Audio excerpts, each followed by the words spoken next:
Bora animar, igreja. Hoje nós vamos continuar a nova série que nós iniciamos no culto de primícias, né? Na quarta-feira, a realidade do novo pacto. Então, diferente do que geralmente a gente sempre faz, ficar relembrando o que ministrou no culto anterior, para a gente ganhar tempo, que depois você possa assistir a palavra, amém? Essa palavra da realidade do novo pacto, essa série, ela está nos fundamentando ao princípio da nova aliança, ao princípio do novo pacto, para que a gente possa encerrar o nosso ano com todo o fundamento necessário para a gente começar um novo ano espetacular, amém? Então, estude, busque a palavra de primícias, para que você possa não perder nada, amém? Então, com base no texto, né, dessa nova série, Hebreus 8, vou começar em Hebreus 8, que é a palavra base da nossa nova série. Depois eu vou ler Hebreus 9, do versículo 14 ao versículo 15. Então, Hebreus 8, versículo 6 e 7, e versículo 13, e Hebreus 9, versículo 15, amém? Diz assim a palavra do Senhor. Agora, com efeito, obteve Jesus ministério tanto mais excelente, quanto ele é também o mediador de uma superior aliança, instituída com base em superiores promessas. Porque se aquela primeira aliança tivesse sido sem defeitos, de modo nenhum estaria sendo buscado lugar para uma segunda. Versículo 13. Quando ele diz nova aliança, torna-se antiquada a primeira e envelhecida, e prestes está a desaparecer. Hebreus 9, versículo 15. Ele é o mediador da nova aliança, a fim de que, intervindo a morte para a remissão das transgressões que havia sob a primeira aliança, recebessem a promessa da eterna herança aqueles que têm sido por ela chamados. Amém? Vamos orar. Senhor, obrigada pela sua palavra. Obrigada pela sua vida, Senhor. Obrigada, Senhor, pela oportunidade de ouvir, Senhor, de Ti. Que possamos estar alinhados ao Seu Espírito, Senhor, porque a Tua palavra é Espírito e vida. Então que ela venha florescer em nossos corações, que ela venha frutificar em nossos corações, que o nosso coração possa ser a boa terra para receber a Sua perfeita semente, meu Pai. Que possamos estar alinhados a Ti, que possamos render o nosso corpo, a nossa alma, o nosso espírito diante de Ti para receber a totalidade que o Senhor separou para nós nesse dia, meu Pai. Abre, Senhor, nossos olhos, abre nossos ouvidos, Senhor, que possamos, Senhor, entender pelo Espírito as profundezas do seu coração e aquilo que permeia a sua mente, meu Pai. Que possamos ser um contigo esse dia, em nome de Jesus. Se você crê, diga amém. Então esse é o nosso texto base da nossa série, a realidade do novo pacto. E a palavra vai dizer que em Cristo foi instaurada então uma nova aliança, que se tornou então antiquada a velha aliança. O que significa uma aliança antiquada? Significa que ela está velha, desgastada, ela já foi superada. Então a primeira aliança ela foi superada porque ela já estava desgastada, ela já estava velha, e ela vai dizer que ela estava insuficiente para poder suprir aquilo que era necessário. Então Cristo veio em uma nova aliança, de uma superior promessa, para poder estabelecer então agora um novo formato, uma nova forma de Deus se comunicar e Deus tratar, amém? Então nós falamos a respeito disso tudo no culto de primícias e como que você possa pegar e assistir.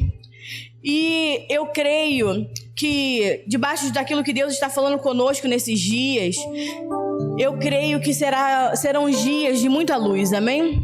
Serão dias de muita luz, porque a realidade do novo pacto, a realidade da nova aliança é uma aliança de luz, amém? Porque ele vai dizer, eu sou a luz do mundo. Então, que o Senhor possa nos honrar derramando a sua luz sobre nós, porque quando Deus honra, Ele derrama a luz. Quando os homens honram, eles honram com coisas, mas quando Deus honra, Ele honra derramando a sua luz, amém? Então que Deus possa esquadrinhar o nosso coração, esquadrinhar as nossas intenções e que Ele possa derramar a sua luz sobre nós. Então eu creio que são dias de muita luz, de muita revelação, de muito entendimento. Apesar de parecer ser uma palavra que corriqueiramente nós já ministramos, mas a cada porção, a cada medida, a cada exposição que nós estamos diante da palavra, uma nova medida de Cristo é depositada em nós, amém?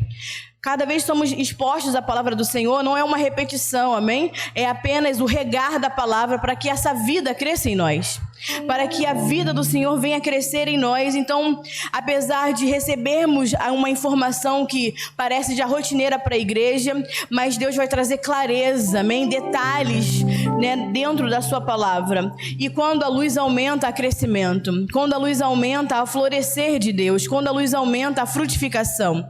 Então, que sejam dias de crescimento, de florescimento e de frutificação em nosso meio, amém? E eu quero começar, debaixo da realidade do Novo Pacto, falar a respeito da igreja do Senhor. A realidade da igreja dentro do Novo Pacto. Então, a igreja do Senhor no Novo Pacto, a igreja do Senhor que foi estabelecida na Nova Aliança, a igreja do Senhor, ela é santa. E ela não é santa porque ela tem a ver com ética ou tem a ver com moralidade. A palavra santa não quer dizer que ela é ética ou ela é moral. A palavra santo significa separado. Então a igreja do Senhor, ela é separada, ela é incomparável, ela é única. A palavra santa representa que ela é única do seu tipo. Representa que não há nada igual. Então, quando a gente fala que a igreja do Senhor é santa, quer dizer que ela é incomparável, que ela é única. Não há nada igual nos céus ou na terra comparado à igreja do Senhor, amém? Não há nada como o seu tipo. E porque Deus é santo, porque Deus é único, porque Deus é incomparável, assim é a sua igreja, amém? Deus não tem opostos. O diabo, ele não é o oposto de Deus. Na presença de Deus, o diabo, ele é tão irrelevante quanto um mosquito. Então o diabo nunca vai ser o oposto de Deus. As pessoas acham que há uma oposição, né, do bem e do mal, Deus e o diabo. O diabo nunca foi oposto de Deus. O diabo, ele é insignificante, né, mais insignificante até que um mosquito. Então a igreja do Senhor não tem opositores, porque Deus não tem um opositor. Deus não tem um oposto, porque assim como Deus é a sua igreja. A sua igreja, ela é única, não há nada, né, do tipo, nada da forma da igreja na terra. Então a igreja, ela é instituída assim como Cristo é. Então a igreja, ela não é uma instituição. A igreja não é uma organização existente na terra. Não podemos comparar a igreja com nenhuma outra instituição. Não podemos comparar a igreja com nenhuma outra organização. Pode ter várias organizações de sucesso sobre a terra, né? Organizações grandes. Mas a igreja não pode ser comparada a nenhuma delas. Não pode ser comparado a nada dessa terra. Então a igreja, ela é santa. Então a igreja que é santa, a igreja que é como Deus é, a única coisa que ela pode buscar é a Deus. A única coisa na qual a igreja pode se espelhar é a Deus. Então a igreja tem que buscar conhecer apenas a Deus. Ela não precisa buscar conselhos e ela não precisa buscar conhecimento de nenhum outro lugar. E quanto mais a igreja aprende de Deus, mais ela se torna como Ele é. Então nós não podemos comparar a igreja e querer gerir a igreja, administrar a igreja com base em nenhuma outra instituição e organização, porque não há nada parecido na terra como é a igreja do Senhor, amém? Então a igreja tem que se espelhar em Deus. Ela não precisa de conselhos, ela não precisa de conhecimento, ela não precisa de nenhuma sabedoria dessa terra, porque ela tem a Deus, ela tem a Cristo. A igreja tem que ter apenas o DNA de Deus. Ela foi gerada para ter apenas o DNA de Deus. A igreja não pode ter misturas. A igreja não pode ter influências externas. E dessa forma, a igreja será verdadeiramente efetiva. A igreja só vai ser efetiva nesse mundo se ela tiver apenas o DNA de Deus. Por que a igreja hoje ela não é efetiva, né, na terra? Porque ela ainda não consegue exercer o domínio e o governo que ela foi chamada para exercer na terra. Porque ela tem misturas. porque ela se corrompeu ao longo do tempo, porque ela buscou conhecimento e sabedoria da terra, de homens, de lugares que se ditam como entendedores e poderosos, e ela recebeu muita influência externa, e com isso ela perdeu a forma dela original. Mas a igreja foi gerada para ter apenas o DNA de Deus. Ela não foi gerada para ter nenhuma mistura, nenhuma influência externa. A igreja, ela foi instituída na nova aliança para ela ser original, para ela ser genuína, para ela ser confiável. Por quê? Porque ela originou diretamente de Deus. Ela nasceu do próprio Deus. Ela não nasceu da invenção de homens. Não chegou um belo dia e um homem resolveu, vou gerar e vou criar uma igreja. Não, ela nasce de Cristo, amém? Ela nasce de Cristo na cruz do Calvário. Quando do lado dele sai água e sangue, ali ele está gerando a igreja. Assim como Adão tirou do seu lado a mulher, assim foi gerado a igreja do Senhor de Cristo. Estão entendendo? Diga amém. Então ela é genuinamente de Deus, ela é originalmente de Deus. Não foi o homem que a criou para ela ter influência ou DNA humano dentro dela. Então ela tem que ser totalmente cristocêntrica, ela tem que ter o DNA do nosso Senhor. Então a igreja, ela tem uma assinatura, e essa assinatura sobre a igreja não é a assinatura de homens. A assinatura que está sobre a igreja é a assinatura do próprio DNA de Deus. A assinatura que está sobre a igreja é uma assinatura de um pacto feito de sangue, pelo sangue de Cristo, mais precioso do que todo ouro, toda prata, de todos os bens que possa ter a terra. Vocês estão conseguindo compreender? Então a gente não pode contaminar algo que nasceu e foi gerado para ser incontaminável. Então, há uma assinatura sobre a igreja. E essa assinatura é o DNA do nosso próprio Deus. Então, quando ele olha a igreja, ele quer enxergar na igreja o quê? A sua vida, a sua realidade. Porque Deus é um perfeito arquiteto. Deus é o perfeito arquiteto de toda a terra, de todas as coisas. Deus é um especialista em design. Deus não precisa de homens sábios em arquitetura e design. Ele é o perfeito arquiteto, é o que diz a palavra. Ele é o sábio arquiteto dessa edificação. Então ele é o especialista no design. Por quê? Porque ele olha e anuncia o fim no início de todas as coisas. Está lá em Isaías 46, versículo 10. Dele é aquele que anuncia o fim das coisas desde o início. Por isso que ele é o perfeito arquiteto. Porque antes dele começar a escrever o início, ele já conhecia o fim das coisas.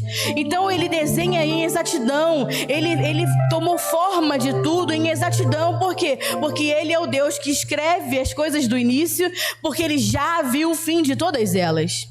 E por isso, ele não deixa nada à nossa imaginação. Por isso, ele não deixou nada na imaginação do homem, na criação do homem. Ele não deixa nada, para a nossa mente mirabolante criar coisas. Por quê? Porque a nossa mente é distorcida, a nossa mente é imperfeita. Então, ele não deixou nada na imaginação do homem. Então, quando Deus quer estabelecer o seu propósito sobre a terra, ele apresenta um desenho exato. Então, quando Deus instaurou o seu propósito eterno sobre a terra, ele fez o desenho exato do seu propósito, a forma exata, o desenho exato. Toda vez que Deus estabelece um propósito, ele entrega um desenho exato para ser seguido, para que não deixe nada à imaginação do homem. Então, aquilo que tem que ser edificado tem que ser exato, tal qual foi desenhado. Então, seja um tabernáculo, seja um templo, seja a arca, seja uma cidade, seja o corpo de Cristo, o desenho vem de Deus. O corpo de Cristo não é projetado por homens. Nós fazemos parte desse corpo, mas o desenho ainda é de Deus. Por isso que nós temos que tomar a forma do desenho. Por isso que nós temos que ser conformados a Cristo. Porque tem um desenho, tem um design, tem uma estrutura. E nós temos que nos adequar a esse desenho, nos adequar a essa estrutura. Então a igreja do Novo Pacto, ela foi gerada para ser celestial. A igreja do Novo Pacto, ela opera na terra, mas ela opera na terra com o respaldo do céu. Por quê? Porque ela foi gerada para ser celestial. Ela nasceu da realidade de Deus. Para quê? Para tornar visível ao mundo aquilo que é invisível. Para isso, a igreja do novo pacto foi estabelecida. Por isso, nós não podemos interferir com a forma que o Senhor desenrolou para a igreja funcionar. Por isso que não pode ter interferências do homem na maneira que Deus projetou para que a igreja pudesse operar, para que a igreja pudesse funcionar, porque qualquer interferência danifica a forma que o desenho é visto. Qualquer interferência do homem vai danificar a forma que o desenho é visto, danifica a forma da igreja operar. Qualquer interferência vai interferir na expressão daquilo que a igreja necessita expressar. Qualquer interferência interfere na execução do propósito. Então não pode ter interferência naquilo que Deus já desenhou e já determinou de como a igreja deve funcionar. E tudo aquilo que nós construímos de acordo com o desenho de Deus e conforme as instruções de Deus é considerado justo e reto. Tudo aquilo que nós edificamos de acordo com o desenho, de acordo com as intenções de Deus, de acordo com a forma operacional de Deus, para Deus é considerado justo, para Deus é considerado reto, porque foi feito conforme o desenho, conforme o propósito eterno de Deus. Então, quando diz que a igreja ela é reta diante do Senhor, quando diz que a igreja é justa, porque ela tem a forma, ela tem a medida, porque ela opera, considerando o desenho, considerando a forma que Deus deu para ela operar. Então, quando nós caminhamos e operamos dentro da conformidade do desenho de Deus, Ele vai falar que nós somos retos diante dEle, amém? Que nós somos justos diante dEle. Por quê? Porque temos a forma do desenho, temos a forma do propósito de Deus. Então, tudo que Deus espera que façamos na terra, seja ministerial, seja na educação, seja na política, seja na economia, seja na forma de administração, seja na saúde, ou qualquer outra especialidade, qualquer outra vocação sobre a terra, Deus já desenhou como nós devemos funcionar. Seja a vocação que você tem, seja o talento que você tem, Deus já desenhou como nós devemos funcionar. Deus já desenhou como nós devemos atuar dentro desse campo na terra, porque tudo foi gerado em Deus, tudo foi formado em Deus. O que é esperado da igreja da nova aliança? É esperado que nós busquemos a Ele, é esperado que nós busquemos a sua palavra, é esperado que nós venhamos extrair, do desenho de Deus aquilo que Ele espera de nós. Então, se Deus te chamou para o ministério, se Deus te chamou para você ser arquiteto, se Deus te chamou para você trabalhar na área da saúde, seja a área que Deus te chamou, te vocacionou, te entregou um talento, o que nós devemos buscar não é um respaldo do mundo, não são considerações mundanas, não são instituições ou organizações desse mundo que dão certo. Nós temos que buscar a Deus, porque Ele tem um desenho original, Ele tem um desenho exato para toda a forma de operar sobre a terra. Por exemplo, quando você quer estudar sobre política, você não tem que se respaldar na política do Brasil, porque ela é falida, corrompida, distorcida. Se você quer aprender sobre política, vai ler o livro de Daniel. O livro de Daniel também é um livro que fala de política. O livro de Daniel vai dizer como que Deus estabelece reinos e como Deus remove reinos sobre a terra. O livro de Daniel vai ensinar como Deus institui reis sobre a terra e como Ele destitui reis sobre a terra. Se você quer estudar sobre economia, não queira olhar a economia do Brasil, porque ela também é quebrada, falida, corrompida. Se você quer estudar economia, eu vou olhar como é que funciona a economia dos Estados Unidos. Não interessa se vai bem ou se vai mal, se aos olhos dos homens é uma boa potência ou uma má potência. Por quê? Porque tudo que nasce do homem é corrompido. Tudo que nasce do homem está fora do desenho. Quer estudar sobre economia? Vai estudar a vida de José. José não era apenas um sonhador, José era um economista. José, a palavra dele, o nome José significa Deus acrescenta, Deus adiciona, é o que significa o nome de José. José tem um filho chamado Efraim, que significa Deus multiplica. Então José, ele vai trabalhar com economia, com algoritmo. José, ele prevê o futuro e se prepara economicamente para que a terra não passe fome.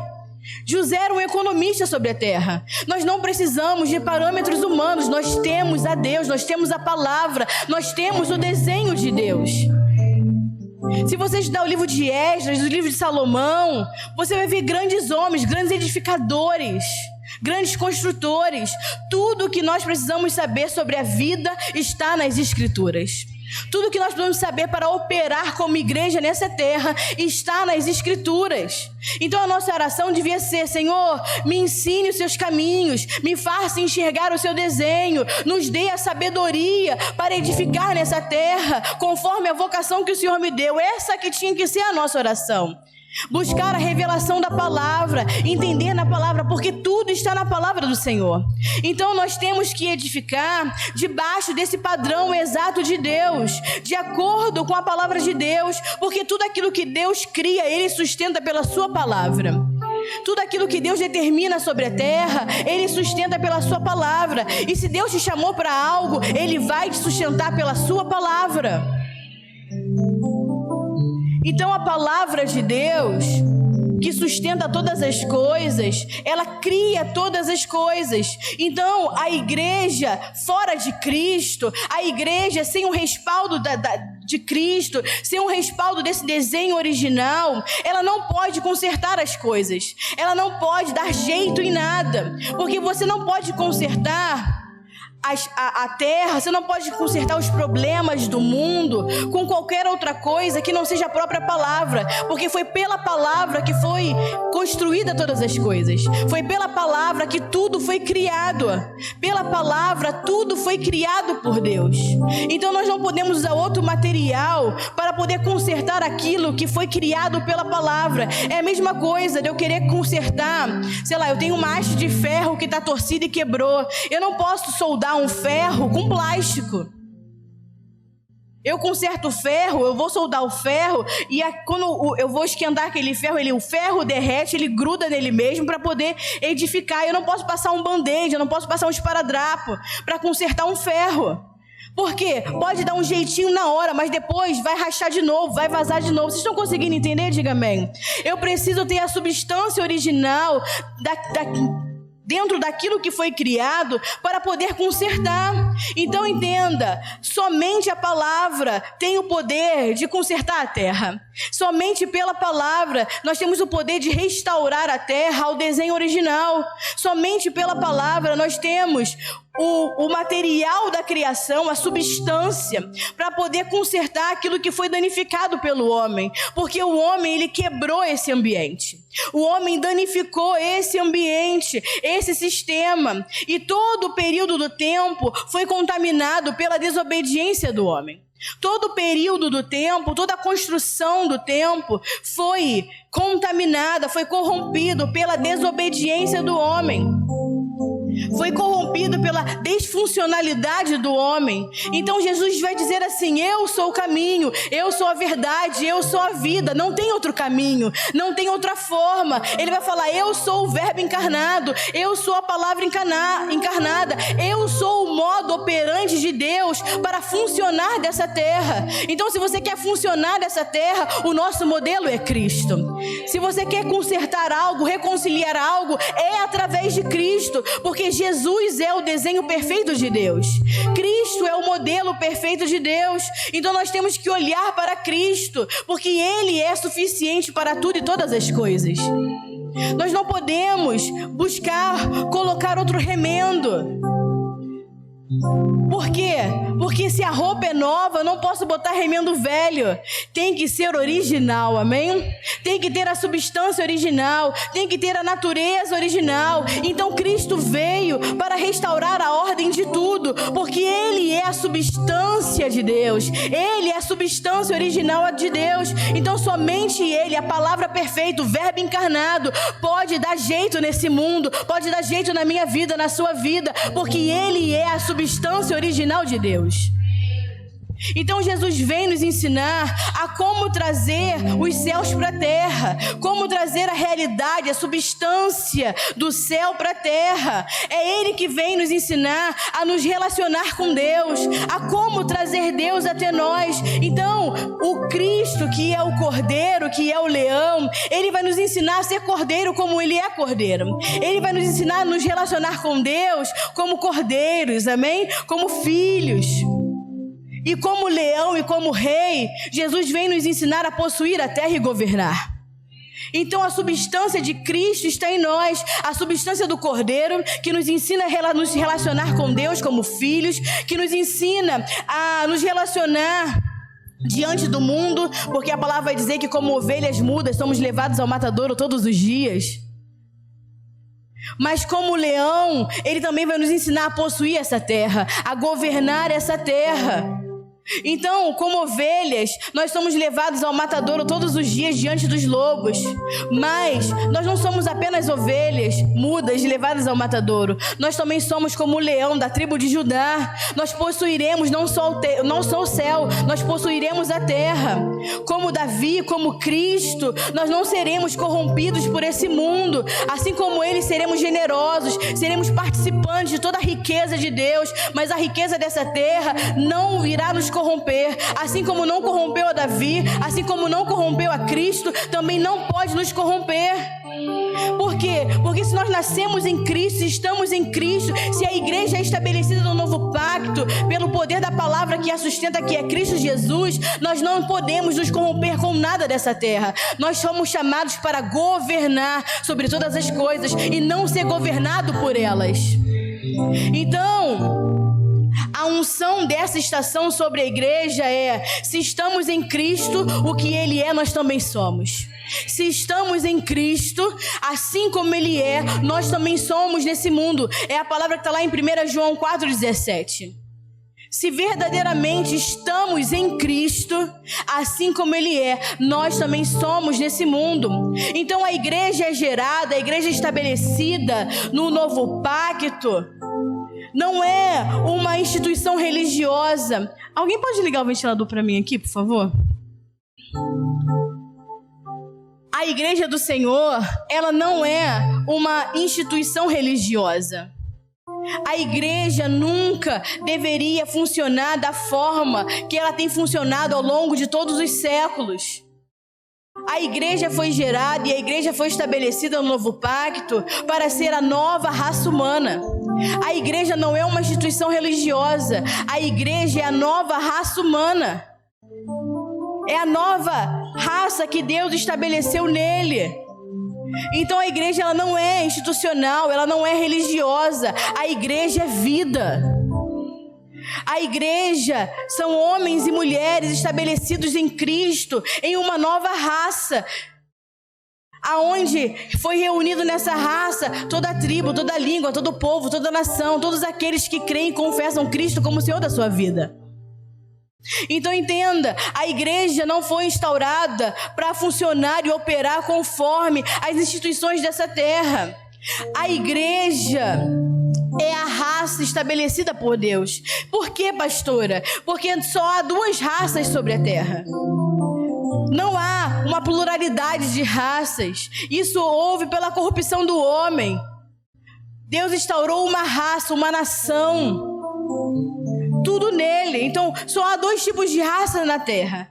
A primeira raça é chamada de Adão e a segunda raça é chamada de igreja, que é chamada Cristo. O primeiro tipo de homem é chamado Adão. O último tipo de homem é chamado Cristo. Só há dois homens na terra. O velho homem, que é o primeiro homem que nasceu em Adão, e o novo homem, que é instaurado e instituído no último Adão, que é Cristo, que é a sua igreja. O primeiro homem perdeu o seu lugar em Deus, mas o último homem, Cristo, se levantou e nos reconciliou com Deus em todas as coisas. Então não há uma pluralidade de raças. Em Cristo nós somos uma nação, uma raça, sacerdócio real, nação santa. Então nós temos que decidir a que raça nós pertencemos. Se nós estamos em Adão ou se nós estamos em Cristo. Porque só há duas nações sobre a terra. Uma nação que perdeu a sua posição em Cristo e a raça que está estabelecida em Cristo, que é a nação santa, que está lá em 1 Pedro 2,9. Eu vou ler esse texto porque a igreja gosta desse texto. 1 Pedro 2,9. vai dizer: vós, porém, sois raça, não raças eleita. Vós sois raça eleita, sacerdócio real. Não é nações santas, é nação santa, povo adquirido para ser propriedade de Deus, a fim de proclamares as virtudes daqueles que vos chamou das trevas para a sua maravilhosa luz. Então nós somos uma raça eleita, sacerdócio real, somos uma nação santa, nós somos o povo adquirido de Deus. Em Cristo nós somos um, não somos muitos, nós somos um. Porque o nosso DNA é Deus.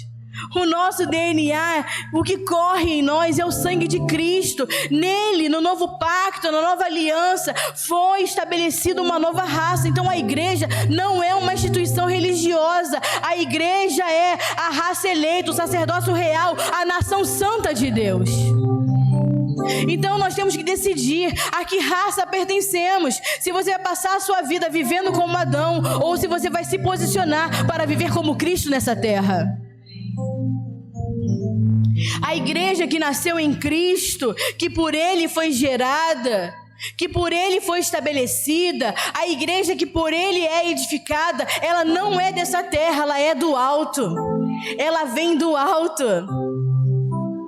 Por isso que nós estamos assentados em Cristo, nas regiões celestiais. A igreja é do alto.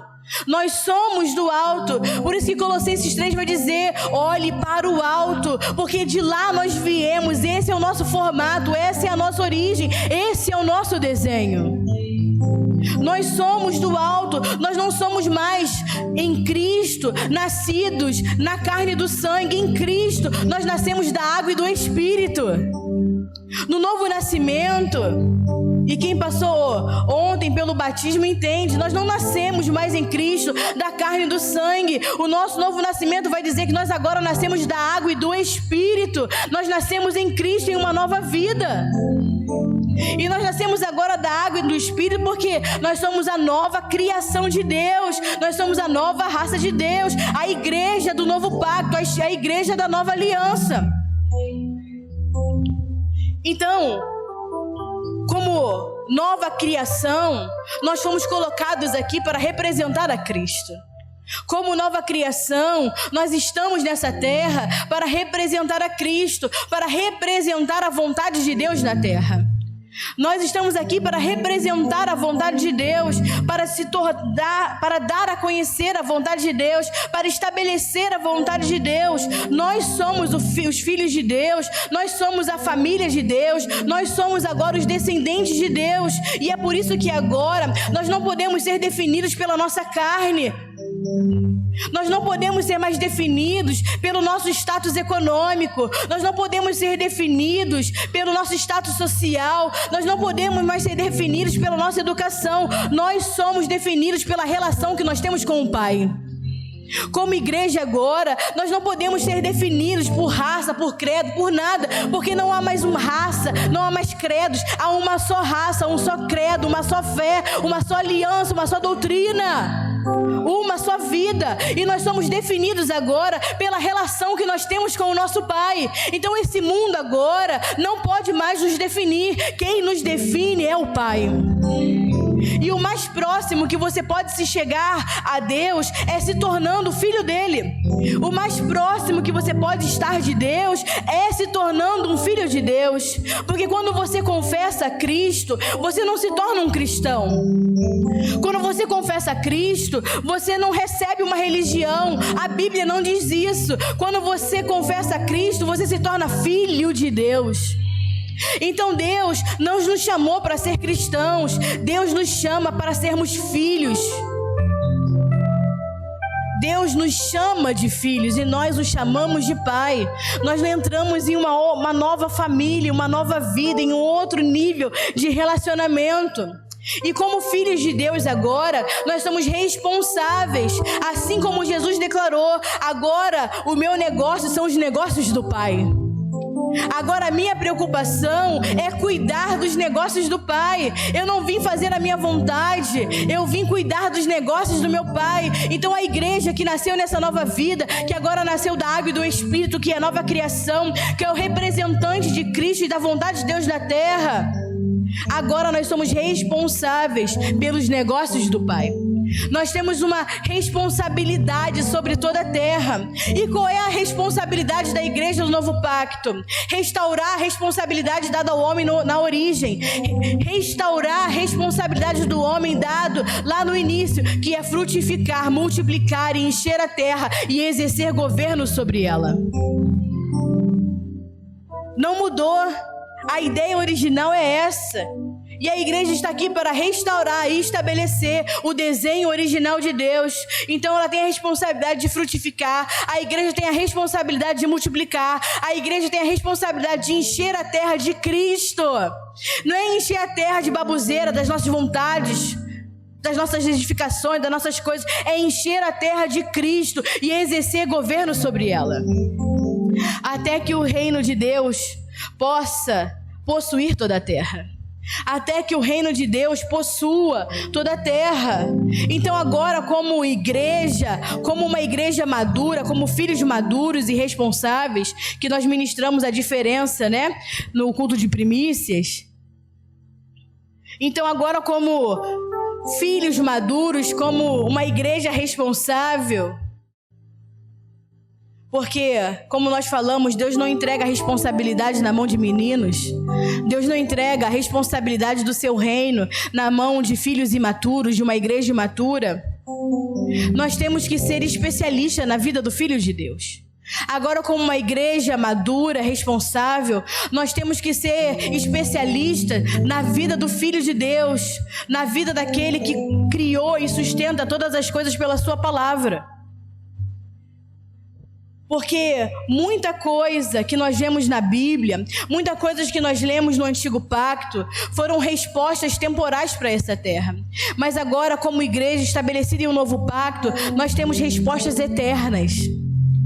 Nós não temos mais respostas temporárias, porque o novo pacto, ele tinha respostas imediatas e respostas temporárias para a terra.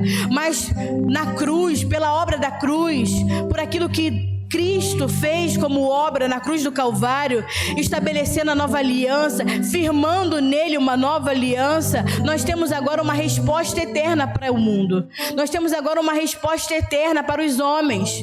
Por quê? Porque agora Cristo nos deu a sua vida, e a sua vida não é temporária, a sua vida é eterna. Então agora a igreja possui uma resposta eterna para a terra. A igreja possui uma resposta eterna para os homens. Por quê, pastora? Porque tudo aquilo que não funciona na sua vida é porque não tem a vida de Deus. Tudo aquilo que não está funcionando na sua vida é porque está vazia da vida de Deus. Porque a vida de Deus funciona, porque a vida de Deus é eterna, porque a vida de Deus é operante. Então, esse desenho eterno agora está em nós. Esse desenho eterno está agora na igreja. E nós precisamos colocar esse desenho para fora como? Esquadrinhando as escrituras, buscando as escrituras, tentando descobrir os desenhos, porque todo desenho está pautado na vida de Deus. Todo desenho está na vida de Deus. Então, se eu quero entender qual é o desenho para a minha vocação, para aquilo que Deus me deu, para a medida de administração que Deus me entregou, eu tenho que buscar na palavra, eu tenho que buscar em Deus. Eu não tenho que buscar em homens. Eu não tenho que buscar em homens bem-sucedidos nessa terra. O homem mais bem-sucedido nessa terra se chama Jesus Cristo de Nazaré. É nele que nós temos que buscar resposta. É na sua palavra que nós temos que buscar resposta e respaldo para todas as coisas, porque todos os desenhos estão na vida de Deus. Mas qual é a questão? A questão é que a igreja desconhece o que é a vida de Deus. A questão é que a igreja desconhece o que é a sua vida. E queremos resolver problemas de fora com as coisas de fora. Queremos resolver problemas terrenos com coisas terrenas. E isso é impossível. É impossível você resolver um problema dessa terra com as coisas da terra. É impossível você resolver um problema desse mundo com as coisas desse mundo. Por quê? Porque o que é terrenal não resolve as coisas terrenais. O que é passageiro não resolve o que é passageiro. Mas quando o eterno, quando o celestial entram na terra, se inicia a manifestação do reino de Deus, se começa uma forma de vida extraordinária sendo expandida sobre a terra.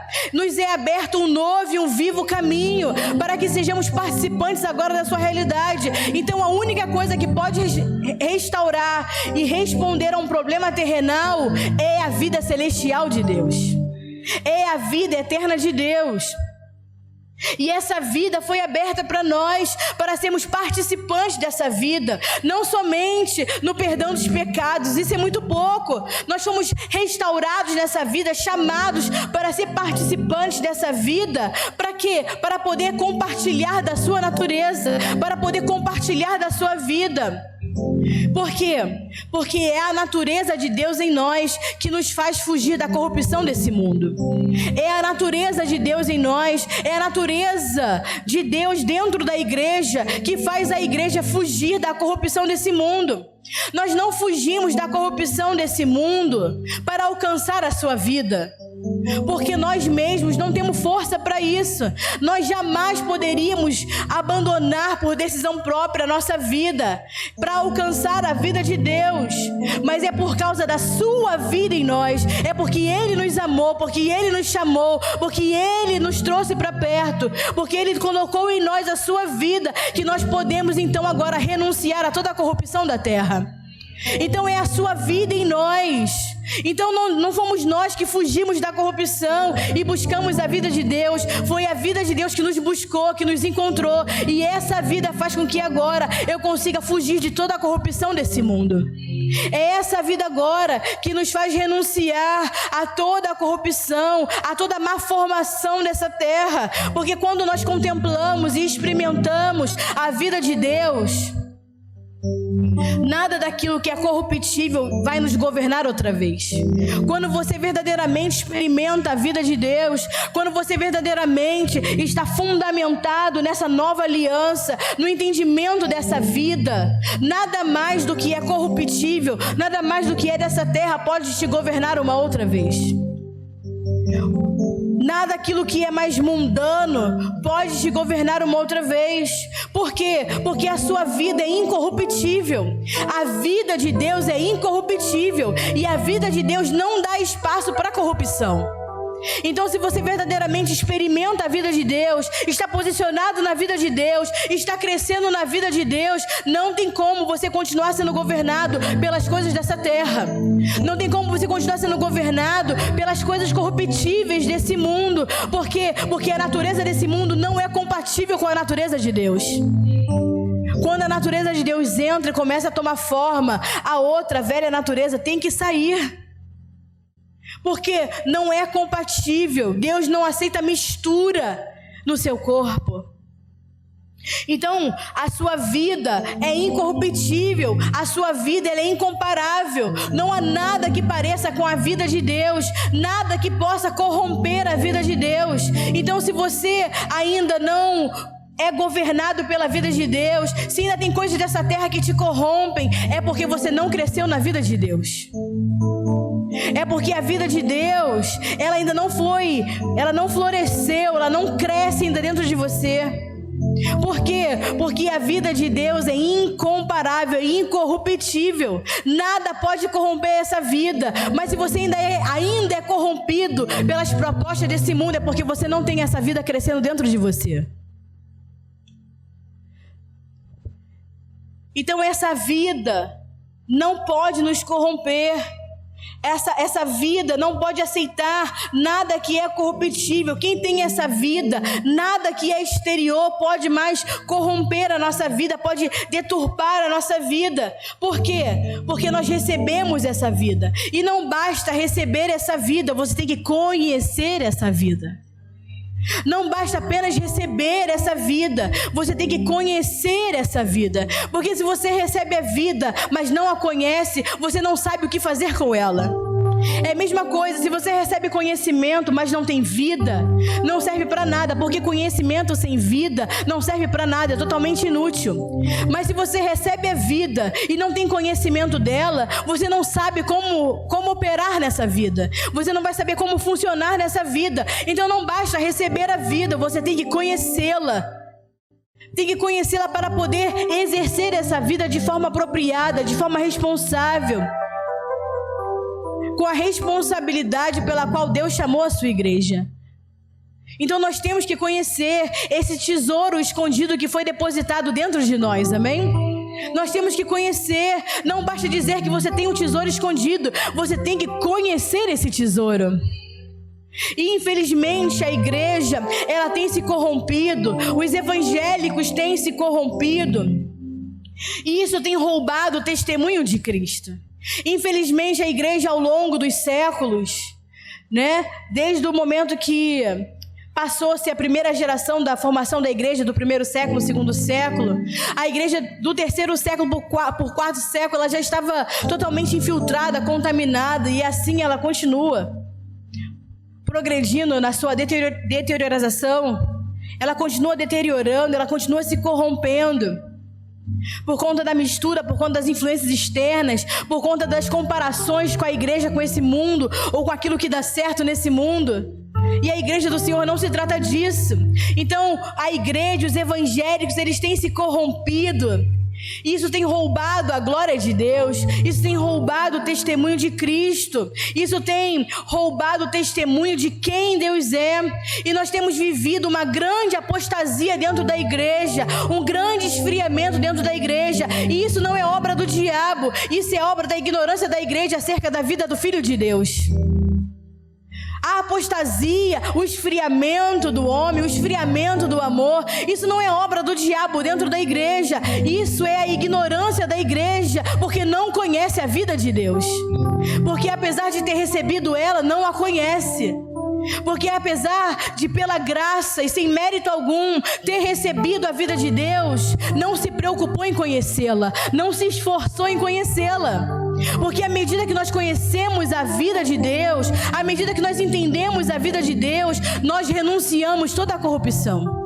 À medida que você conhece essa vida, à medida que você vai entendendo e se aprofundando nessa vida, você vai renunciando toda a corrupção e vai abraçando a realidade de Deus.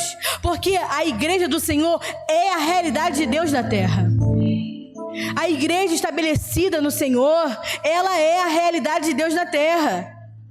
A igreja misturada, a igreja corrompida não é a realidade de Deus na terra, mas a igreja que Cristo gerou, a igreja que está com Ele assentado nos céus, a igreja do Senhor vencedora, a igreja do Senhor gloriosa, ela é a realidade de Deus. E essa foi a igreja que Ele estabeleceu. A proposta de Deus, ela é incomparável a qualquer proposta desse mundo. A proposta de Deus, ela é incomparável a qualquer proposta das trevas. Mas a igreja que está desse século, a igreja que tem se corrompido por não conhecer a vida de Deus, por não conhecer a proposta da vida de Deus, ela tem se vendido por qualquer migalha que lhe oferecem. Por não conhecer a vida de Deus, ela se vende por qualquer migalha. E não foram os sistemas que corromperam os crentes. Não é o sistema desse mundo que corrompe o crente. O que corrompe o crente é a sua própria ignorância em não buscar conhecer a vida do Filho.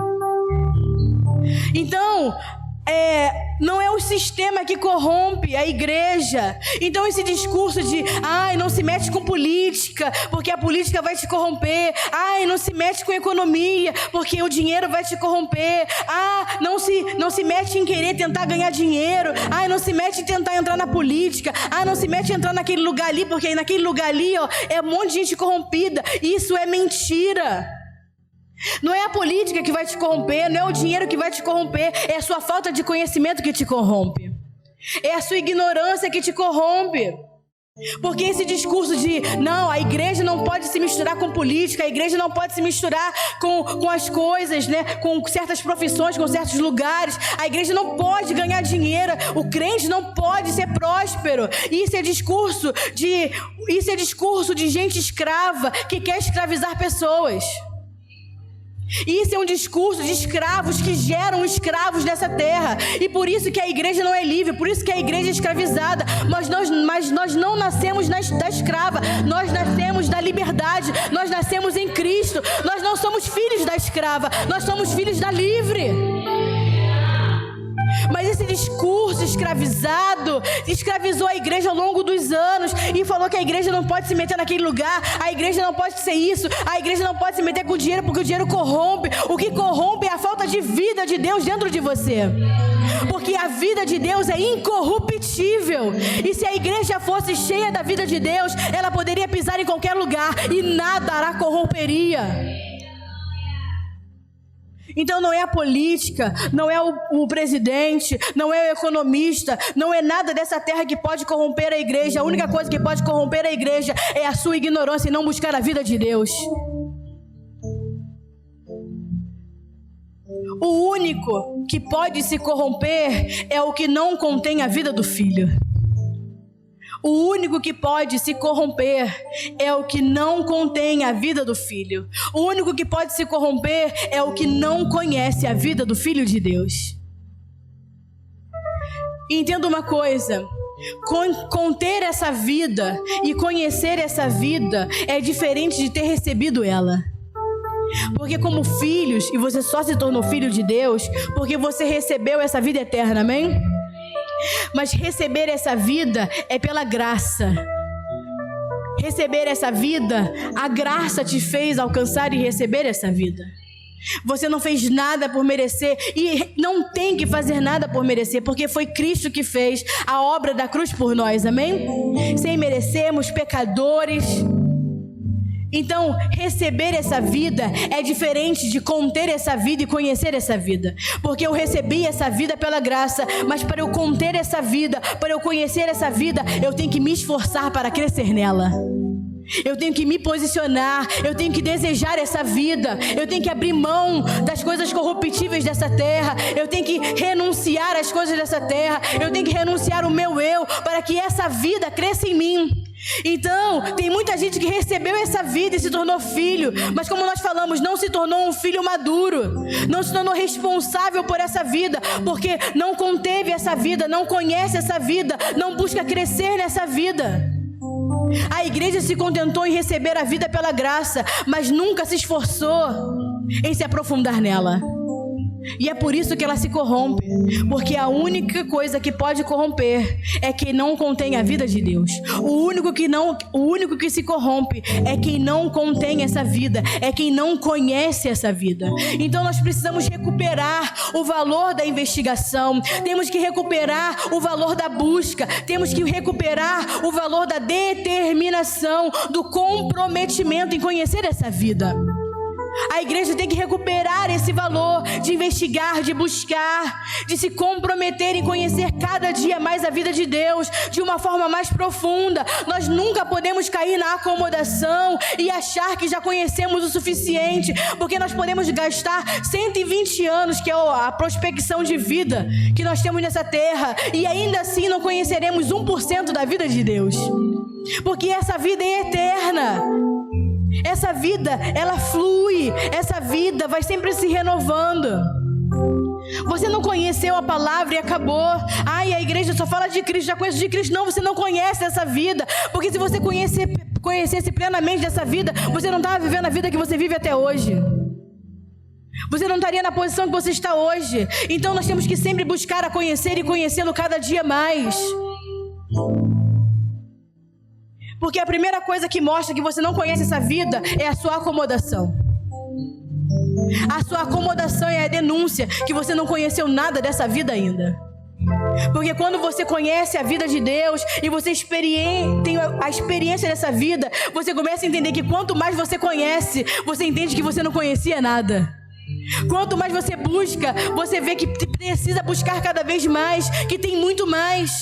Então a sua acomodação em achar que o que você já conhece é suficiente vai denunciar que você não conhece nada dessa vida.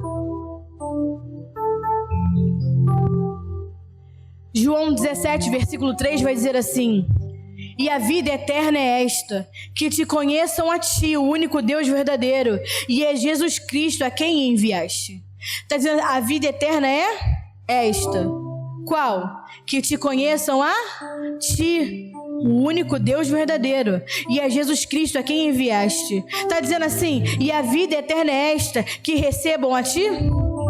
Está escrito isso, sim ou não?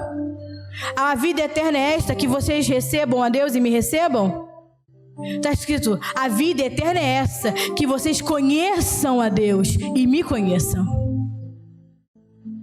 Temos que conhecer a vida de Deus, temos que dar valor e recuperar esse valor, de buscá-lo cada dia mais, porque não é suficiente o que temos até aqui.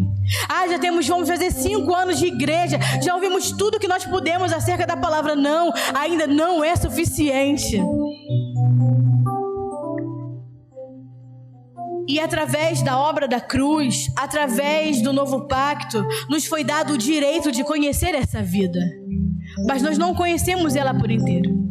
Através da obra da cruz, nos foi dada a possibilidade de receber essa vida eterna. Mas isso vai se tornando real a cada dia que nós buscamos a conhecê-lo cada vez mais. Quando nos dedicamos a conhecer o Pai, a conhecer o Filho. Então, nós temos que ser profissionais da vida eterna. Nós não podemos ser uma igreja amadora. Uma igreja amadora, ela se acomoda porque ela recebeu essa vida e está achando que é suficiente. Mas nós temos que ser profissionais da vida eterna. E ser um profissional da vida eterna é ser um especialista da vida eterna. Profissionais das Escrituras é ser um especialista das Escrituras, é aquele que conhece e desenvolve com exatidão o seu chamado. Então, ser um especialista, ser um profissional das Escrituras, ser um profissional da vida eterna, é você conhecer e desenvolver com exatidão o seu chamado. É você ser filho de Deus e expressá-lo dignamente, e expressá-lo de uma forma reta, expressá-lo de uma forma justa. É expressá-lo dentro da medida que o desenho nos deu para expressá-lo. Então, ser um especialista dessa vida é conhecê-lo, é desenvolver com exatidão esse chamado, é verdadeiramente sermos filhos maduros que representem a Cristo nessa terra com exatidão, é expressar a Cristo de uma forma digna, de uma forma exata. Esse é o nosso ofício. Esse é o nosso chamado. Então a igreja, ela não é um dogma, a igreja não é um credo, a igreja não é uma religião, a igreja não é uma teoria. A igreja do Senhor foi chamada para dedicar a nossa vida a conhecê-lo e conhecê-lo cada vez mais. A igreja foi chamada para se dedicar a essa vida, para poder expressar essa vida com exatidão. Mas o que nós vemos hoje na igreja? Que as pessoas parecem encontrar mais dignidade nas profissões sociais desse século do que encontrar sua dignidade sendo filho de Deus e expressá-lo com toda a sua vontade, com todo o seu amor. Hoje a igreja, ela parece encontrar mais dignidade em ser um profissional dessa terra do que ser um profissional das Escrituras, do que ser um profissional da vida eterna. Mas eu quero crer que o nosso entendimento está mudando, amém? Eu quero crer que quando alguém perguntar para nós acerca da nossa identidade, nós vamos falar claramente, nós somos filhos de Deus. Quando alguém perguntar qual é a nossa profissão, a primeira coisa que vai sair da nossa boca é que a nossa profissão é conhecer a Cristo e dar a conhecê-lo cada vez mais. A nossa profissão é impartir a vida de Deus, é impartir Cristo nessa terra, porque essa é a nossa verdadeira profissão, esse é o nosso verdadeiro chamado. Você é arquiteto, dentista, professor, isso é secundário, isso é secular. A nossa verdadeiro chamado, a nossa verdadeira especialidade tem que ser a vida de Deus, porque a nossa identidade é essa, filhos de Deus. E os demais ambientes que nós vivemos e os ambientes que onde nós somos colocados são oportunidades de dar a conhecer Ele a cada vez mais. é a oportunidade que nós temos. Esses ambientes que Deus nos coloca é a oportunidade de expressá-lo. Então nós temos que louvar o Senhor, que Ele coloque diante de nós a sua luz, e que essa luz nos faça não encontrar outra dignidade a não ser sermos dignos de ser chamados de filho. Que não haja dignidade maior do que ser chamados filhos de Deus, do que ser chamado a igreja do Senhor. Que não haja dignidade maior a não ser nos dedicar à sua vida do que a qualquer outra vida. Que possamos entender que maior dignidade não está em conhecer as obras desse mundo, mas está em conhecer as obras do Senhor. Que não há maior dignidade do que poder dar Cristo, do que impartir Cristo, do que dar-lhe a conhecer nos ambientes que Ele nos introduz, amém? Essa tem que ser a maior dignidade da igreja. E nós fomos chamados para edificar algo. E não é algo dessa terra. Não fomos chamados para edificar algo temporário.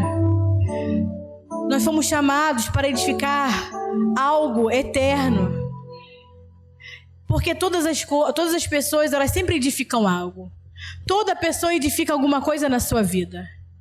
E aquilo que você edifica, ou vai ser do reino de Deus ou da Babilônia. Não tem uma pessoa nessa terra que não esteja edificando algo. Ela trabalha, ela está edificando alguma coisa. Ela tem a sua família, ela está edificando alguma coisa. Ela estuda para ela poder edificar alguma coisa. Estamos sempre edificando alguma coisa. A pergunta é, o que você está edificando pertence ao reino de Deus ou pertence à Babilônia? O trabalho que você se dedica tanto é uma edificação do reino de Deus ou da Babilônia? E esse entendimento não está distante de nós. Porque ou você está edificando para Deus, e se você estiver edificando para Deus, tem que ter o desenho de Deus, tem que ter a forma de Deus, tem que ter o cheiro de Deus, tem que ter a cara de Deus. Não tem que ter a minha cara, a minha forma e o meu jeito, porque tudo é para Ele são todas as coisas. Ou eu estou edificando as coisas da Babilônia. E as edificações da Babilônia têm a cara da Babilônia, tem o cheiro da Babilônia, tem a forma da Babilônia, tem a forma desse mundo. Então eu quero que você possa refletir se aquilo que você está edificando pertence à sua ignorância, pertence à sua idiotice ou pertence ao reino de Deus. Porque de alguma forma você está edificando.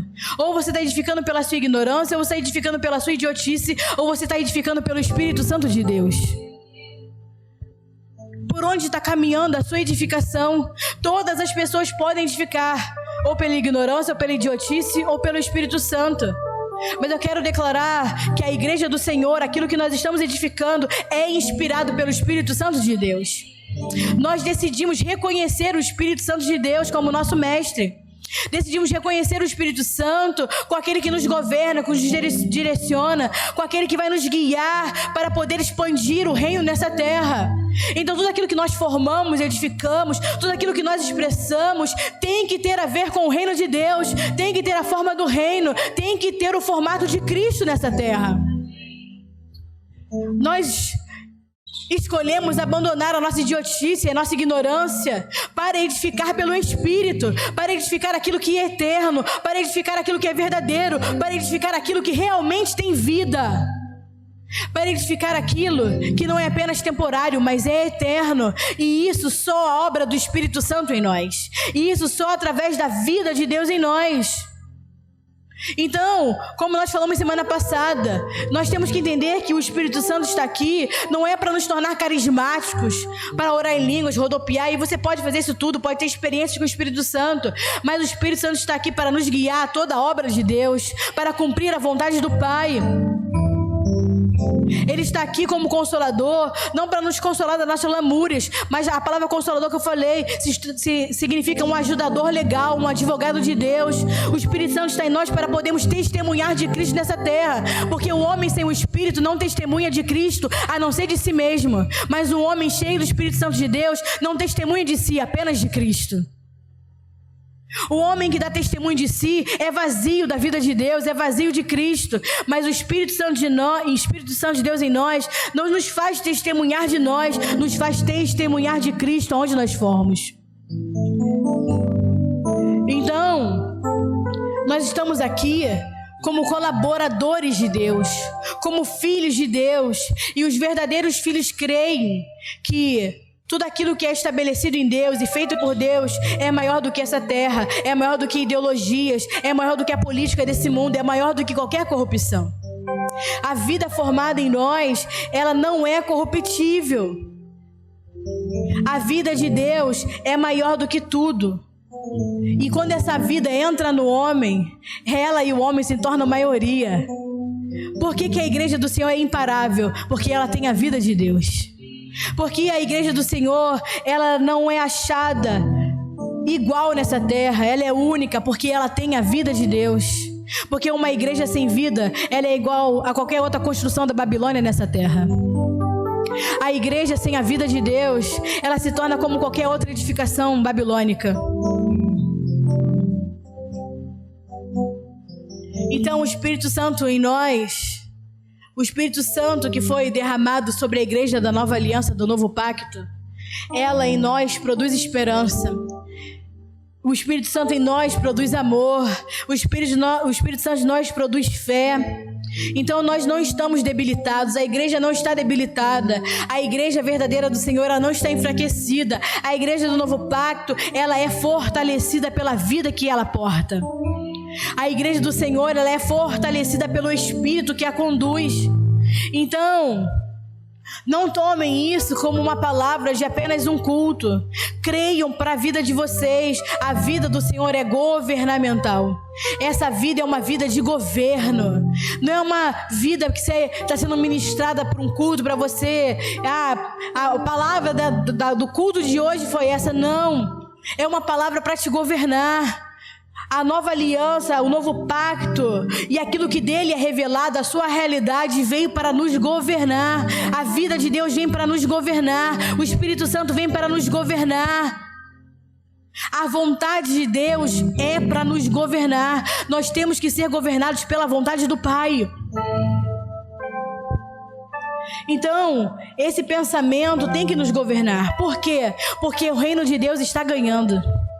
O reino de Deus não está enfraquecido. O reino de Deus não está perdendo território. O reino de Deus está ganhando. O reino de Deus está avançando. O reino invisível está se tornando visível nessa terra. Há evidências do avanço do reino de Deus.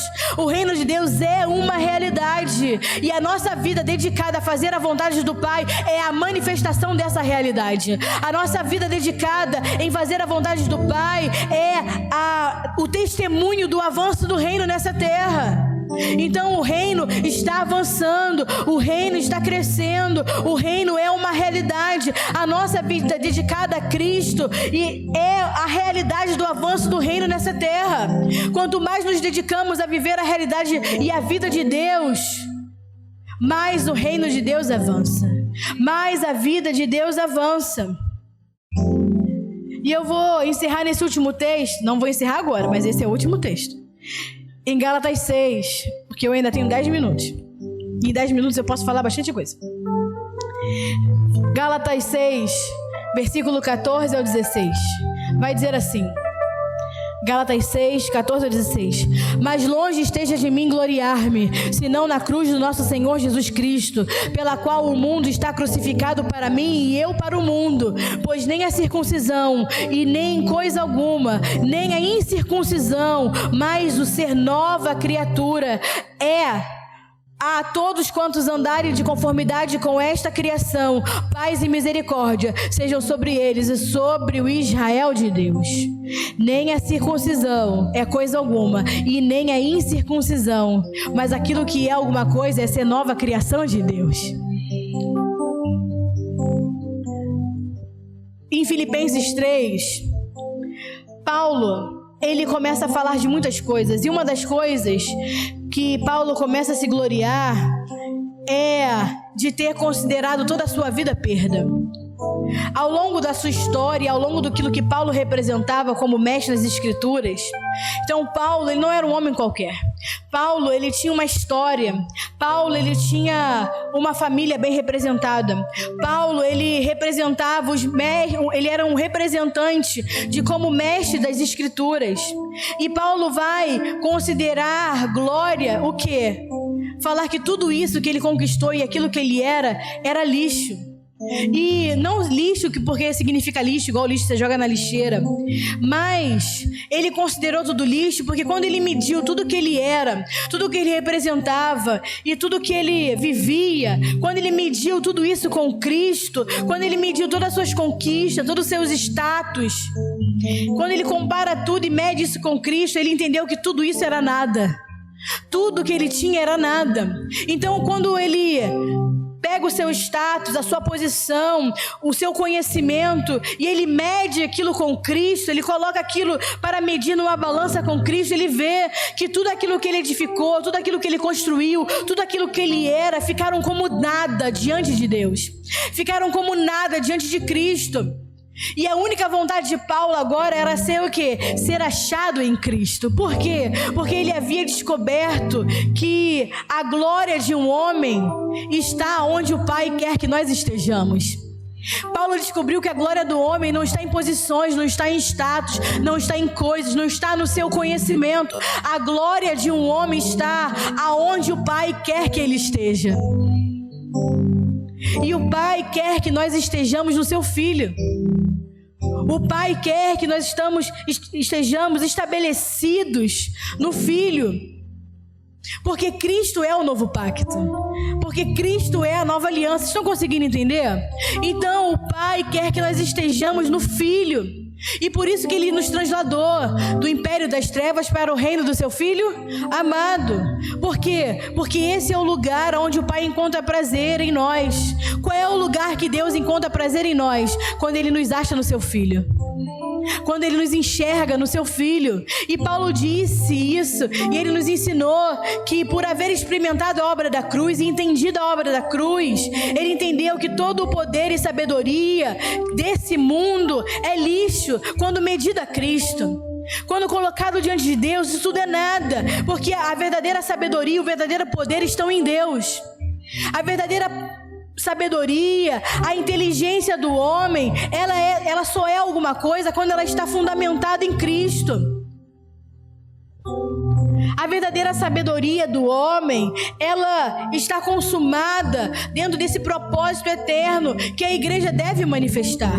Então Paulo vai entender que tudo é lixo quando colocado diante de Deus, quando medido pela obra da cruz, medido em Cristo. Então Paulo vai dizer: eu não tenho mais nada a me gloriar. Então ele vai dizer, como em Gálatas 6, longe de mim esteja de gloriar-me, senão na cruz do nosso Senhor Jesus Cristo. Porque quando ele mediu tudo com Cristo, ele viu, é tudo perda, é tudo lixo, não serve para nada. Por quê?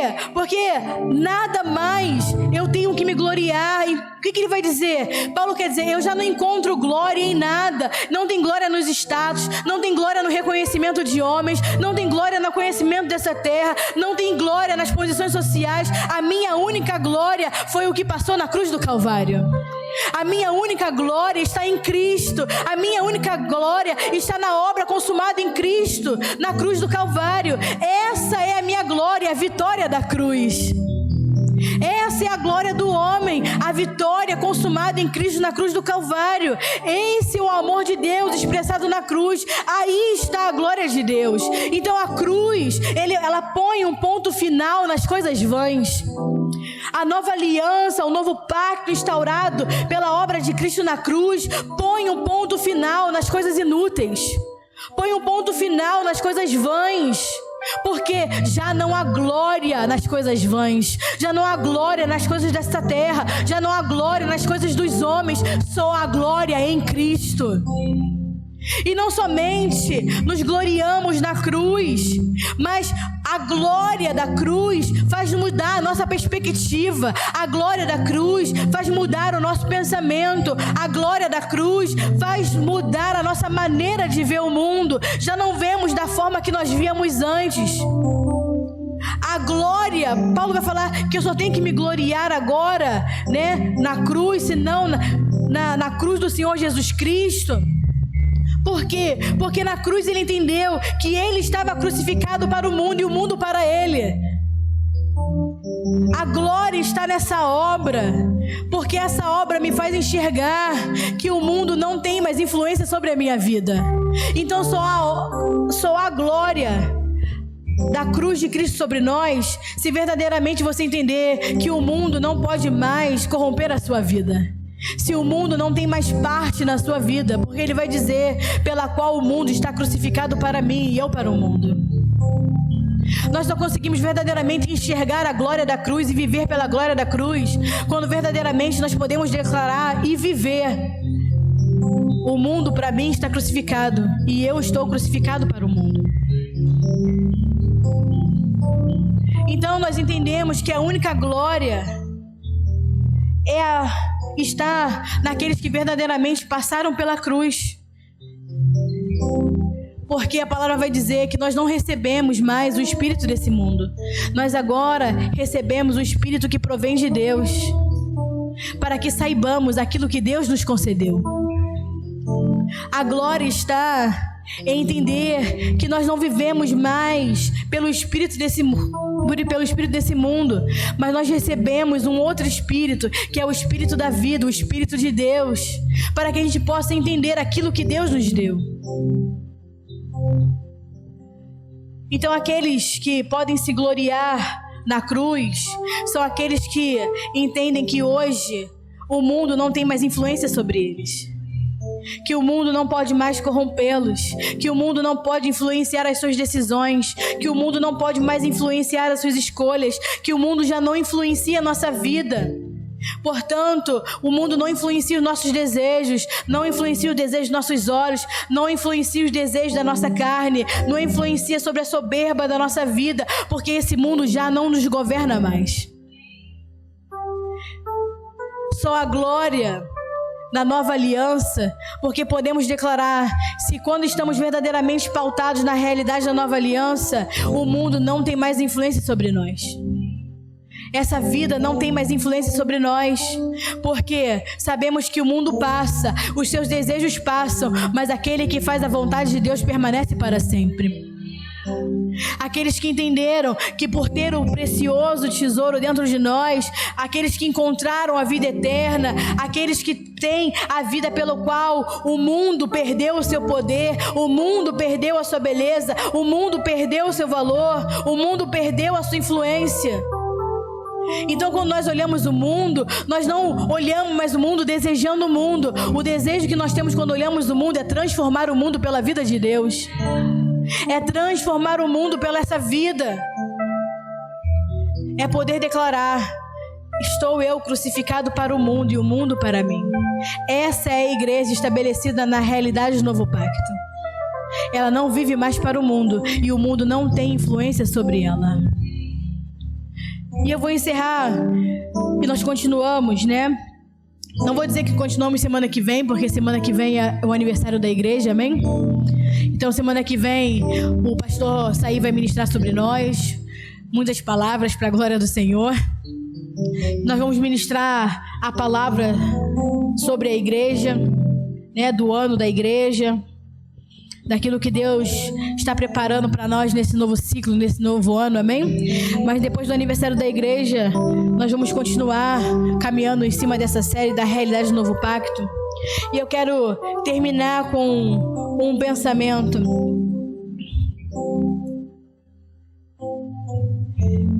Sabe o que nos rouba do propósito e da vida de Deus? O que nos rouba do propósito e da vida de Deus não são as coisas ilícitas desse mundo, são as coisas lícitas. Não é as coisas ilícitas que te roubam, não são as coisas ilícitas desse mundo que te roubam a vida, que te roubam do propósito. Porque isso a igreja, o crente, o evangélico sabe, que ele não pode se misturar com as coisas ilícitas. Porque ele entende por uma regra de moral e conduta e ética, como se a igreja fosse isso. Ele entende que a igreja não se envolve em coisas ilícitas, mas ela se delicia nas coisas lícitas dessa terra. E as coisas lícitas é o que te distrai. Sabe por que são as coisas lícitas que roubam a igreja da vida de Deus? Porque é o lícito que vai te distrair, é o lícito que vai te fazer paralisar, é o lícito que vai te distrair de você permanecer no propósito. Porque entenda, o propósito ele permanece, mas você retrocede. O propósito ele continua avançando, mas é você que se perde. Porque as coisas lícitas, pastora, qual é o problema das coisas lícitas? O nome já diz, é lícito, pode fazer. Mas nem tudo que pode fazer, Deus quer que você faça. E é isso que faz com que a igreja não cresça na vida de Deus. É isso que faz com que a igreja não amadureça. As coisas lícitas têm deixado a igreja menina e imatura. Porque as coisas lícitas, a igreja entende porque é lícito eu posso. Porque é lícito eu posso fazer. E não se preocupa em perguntar, Deus quer que eu faça? Deus quer que eu tenha? Deus quer que eu seja? Porque o imaturo, ele entende assim, pode, é bem ou mal, pecado não pecado. Mas a igreja madura entende, não é sobre bem ou mal, pode, não pode, pecado não pecado, é sobre agrado o coração de Deus. É isso que Deus quer da minha vida. Então o que está atrasando a igreja, o que está causando um retrocesso na igreja, o que está fazendo a igreja não crescer na vida de Deus e não entender a realidade dessa vida, é porque ela está presa às coisas lícitas, se distraindo com as coisas lícitas e ficando para trás por conta das coisas lícitas. E você fala assim, pastora, mas pode, não é pecado, mas às vezes Deus não quer.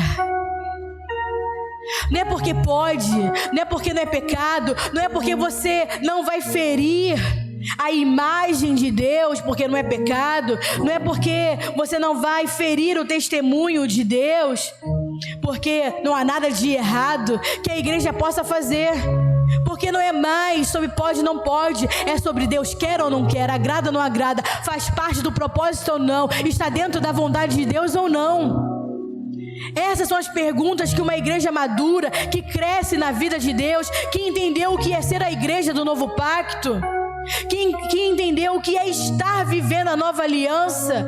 Essa é a realidade que nós temos que absorver em nós. Não é falar assim, mas deixa de ser religioso, deixa de ser bitolado. Não. Esses argumentos, deixa de ser religioso, deixa de ser bitolado, isso são argumentos de alguém que não conhece a vida de Deus.